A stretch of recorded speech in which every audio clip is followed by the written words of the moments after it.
Um, yeah, you were just talking about how incredibly cool I looked as a woman today. Yeah.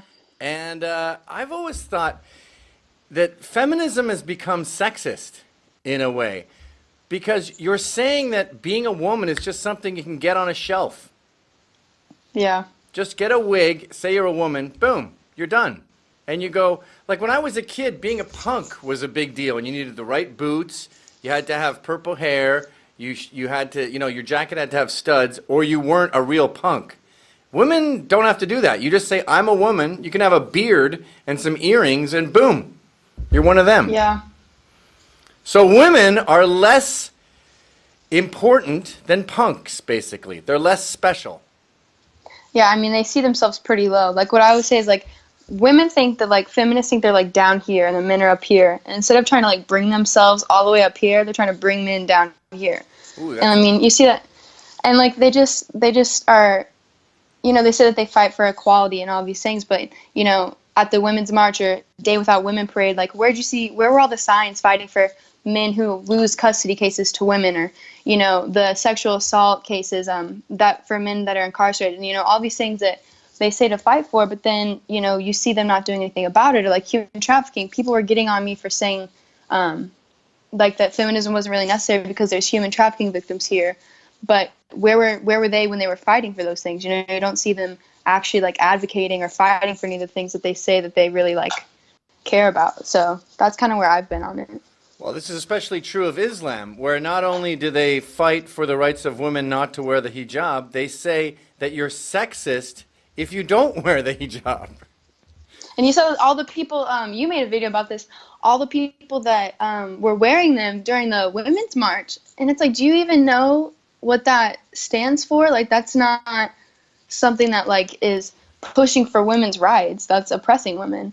There was And so, riots on the streets in Iran in 1979 when they said we're going to start forcing you to wear hijabs. Women were furious. And when ISIS leaves a place, they can't wait to rip them off and throw them on the ground. I was looking at ads from in Iran from like the 1970s. The women dress exactly how women here do then, and then you see, Sharia law started coming in. They're all like all covered up and things, and they can't even walk outside their houses with their husband without getting like shot for it or killed for it. Okay, so we've established that you're intelligent and you understand the parameters of this ridiculous debate that we're having in America right now. Let's Yeah. go back a step. Let's go back to Kerby getting red pilled. How did this happen? One of my friends actually showed me one of your videos, I Oh. think. Yeah, and I started watching Infowars too, and I was just watching like people going up to a lot of like progressives on the streets during like Trump rallies and stuff, and just listening to how ridiculous their arguments were and how they had like literally no facts to back anything up, saying, Trump's racist, he's sexist, he's Islamophobic, he's homophobic, all these things, and they had no actual like proof that he was any of those things. They were just listening to what people were telling them. So I started kind of questioning that and looking things up and being like, okay, none of these things are true. And then I started questioning feminism, and I was looking up like the wage gap and all these things, and they can be debunked so quickly if you actually look at the facts. And so I started watching. I watched one of your videos, the Thanksgiving one, which was hilarious, and that Oh. was when I was still like pretty towards the left, and I was like, okay, he has a lot of good points, and it was a funny video, but I started like actually looking it up, and then I realized that I was pretty wrong on everything that I So we're sided going with. back to November here. We're talking about a Yeah. matter of months. So Complete change. you come out of the closet as a normal person. That's how I see it. Just a few months ago, and I assume all the feminists in your school are really excited about you bringing up new subjects and wanting to stimulate a debate. So it must have been a great atmosphere of debate and discourse and dialogue where you shared sources and stuff. Is that how it went? Oh yeah, no, not at all. Actually, the funny thing is that most of the people that were saying things I had never seen in my life, but some of the key people that were talking about me, they saw me wearing a shirt at school, and they would just like give me a glare. But they waited until I posted it on Twitter to actually, start coming in and saying things. And I've always been an advocate for sharing your opinion, like free speech and all these things. I think it's really important to be able to say whatever you want without getting offended. And that clearly didn't happen. A lot of them, after they were like responding to me, I DM'd them, a lot of them privately, and were like, if you want to prove me wrong, give me facts, show me that you're wrong, share your sources. sources with me, and I'll look at them and listen to them, and we can have a conversation. But that did not happen. It was just accusations and, insults being thrown at me. And it kind of just proved my point that third wave feminists and modern day feminists, they don't really have like objective ways to prove their arguments. They just base it all on emotions and how they feel, and this whole like victimization of women, and they can't actually prove any of their arguments. And so, I mean, posting the picture kind of just proved my point about what I was trying to do, which was debunk feminism and how they say that they're inclusive, when in reality, as soon as a girl goes against their beliefs, it's turn on her and attack her. It's like a cult. I mean, I saw, or an extremist religion. Like there was this Hasidic Jew who left Hasidism, and she was getting all these messages saying, "I hope you croak, and I hope you die." And I saw the same messages to you, where they said, "I hope you fall downstairs. I hope you get raped. Just die, ho," was one of them. Mm-hmm. Well, Yeah. you're doing it for attention from ugly Yeah, guys? everyone thought I was trying to get attention from boys. And I mean, that was just ridiculous to me. But I mean, most of them were pretty funny. I got a lot of the same responses throughout it, but I didn't really read a lot of them or didn't take time to respond to any of them because it was kind of just a waste of my time. I wasn't really going to focus on that. Like, my goal was to show what's wrong with third wave feminism and how people in my generation specifically, you go through Twitter right now and you see a bunch of biased news sources towards the right or the left. You're not getting actual facts. And a lot of people my age just will read the top of an article or read one article by like Hollywood Pop magazine or something, like some weird source. And they just make an opinion about it based on that one article and don't actually look it up and, get the real facts, and they just side with it. And so I was just trying to prove that people are going to jump to a conclusion without any facts about my argument or about what I was trying to do. And that's exactly what happened. Yeah, you proved it. Well, I got to say, as a dad, I get a little worried about you when I hear all this. I mean, your parents must be kind of concerned because it's not like someone you disagree. It's almost like, it's Salem during the witch trials, and you said, actually, witches are not so bad. I don't even think they exist. It's a dangerous time to think outside of the box. Yeah. And especially with my age, too, because I think a lot of people are just, especially in our schools, there's not really a lot of room for actual, free speech or having your own opinion. And I heard that there was a teacher talking about me, too. Oh, I saw that. And I wanted to just go in a room and be like, hey, if you have an issue, we can work this out. But talking to another student about it isn't going to do anything.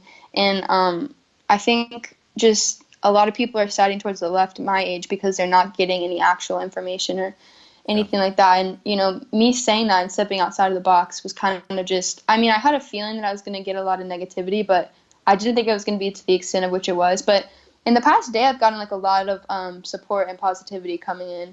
So that's been really good because I was kind of getting a little worried that maybe I was completely wrong or something. But now that I'm seeing everyone saying that I needed to have said that and good for me for doing it, it's been a lot more easy to deal with, I think. Well, tread lightly. I mean, you got a long time to deal with these. And when you say rational hate facts, it really makes people go nuts. If you say something like pedophiles are okay, then writers at Salon go, interesting angle. Or if you say, maybe we should kill all white men, people go, I like the way you think. That's interesting.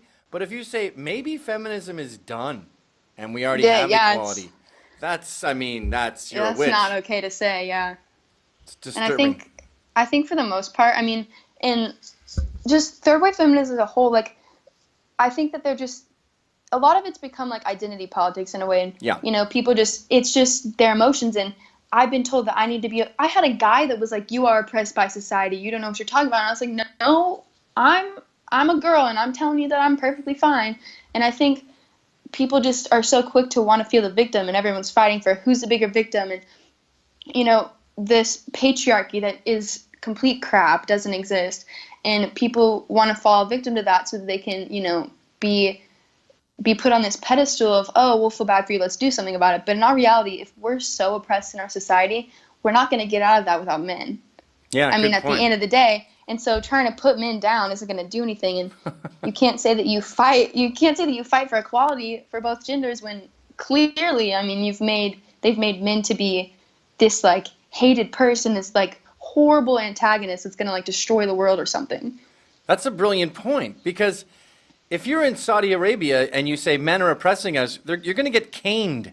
So the Yeah. fact that you can talk about how evil men are and how they white cis scum need to It's die, just going to make them not want to support you. but it's also proof that you're not living in that kind of environment. Yeah. And I think, I mean, obviously, if you want to feel like you have an issue or an oppressed by society here, like, no one can do anything about that. Like, you're entitled to feel that way. But I think there's people in, like how I said in what I posted, there's people in the Middle East and Africa and all these countries that are actually oppressed. And these women they don't have a voice. I mean, I think it's like 15 million girls both under the age of 18 are married as child brides every year. Those girls don't have a voice. They're being oppressed. And so I think if we are going to stand up and be feminist or whatever, we need to be fighting for those women and giving them a voice, because here we have the voice. We can get a job, we can vote, and that's a lot compared to a lot of other countries. You're scaring me. You're sounding too smart, too young. I'm afraid you're going to rebel against this. I've And already been on the other side. I don't really want to go back. okay, well let's keep us posted on your progress, because this is very interesting, and I will. I'm worried about your safety, but I'm also worried about your development. I mean, you know too much too soon. That's kind of all I mean, it's really interesting to me, so I just like learning about this stuff. Okay, well, be careful out there, and let's tune in I every will. couple weeks or so. Okay, yeah, I'll keep you posted on it. All right, thanks, Kerby. You're welcome. Bye.